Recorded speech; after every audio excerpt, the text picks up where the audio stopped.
माँ गाय और सिपाहियों की दया कड़ाके की ठंड पड़ रही थी। खेतों में पाला जम चुका था। एक गरीब माँ गाय अपने छोटे से बछड़े के साथ खुले मैदान में खड़ी थी। ठंडी हवाएं चल रही थीं और बछड़ा ठिठुर रहा था। माँ गाय ने सोचा, अगर मैं कुछ सूखी टहनियां इकट्ठी कर लूं, तो अपने बच्चे के लिए छोटा सा आश्रय बना दूं। वह भूखी प्यासी ही जंगल की ओर चली गई। धीरे धीरे वह अपने सींगों और मुंह से सूखी लकड़ियां खींच खींच कर जमा करने लगी। घंटों की मेहनत के बाद उसने काफी लकड़ी इकट्ठी कर ली। कमजोरी के बावजूद उसने लकड़ियों का बड़ा सा ढेर उठाया और मैदान की ओर चल पड़ी। लेकिन जैसे ही वह वहां पहुंची, अचानक चक्कर आ गया। लकड़ियां गिर पड़ी और माँ गाय भी जमीन पर गिरकर बेहोश हो गई। बछड़ा डर गया। वह जोर जोर से रंभाने लगा, पर आसपास कोई नहीं था। तभी उसे दूर सड़क दिखाई दी।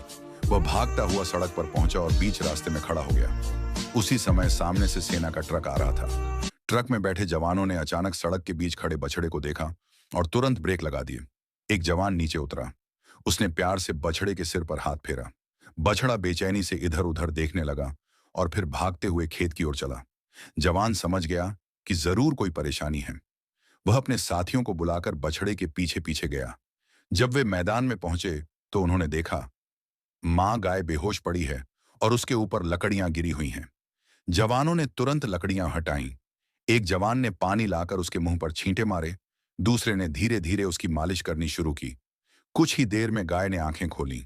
जवानों ने राहत की सांस ली।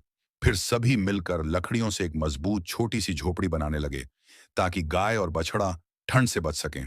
थोड़ी ही देर में एक सुंदर सी झोपड़ी तैयार हो गई। उन्होंने गाय और बछड़े को अंदर बिठाया। फिर अपने बैग से रोटियां और फल निकालकर उनके सामने रख दिए। भूखी माँ गाय और उसका बछड़ा धीरे धीरे खाना खाने लगे। उनकी आंखों से आंसू बह रहे थे।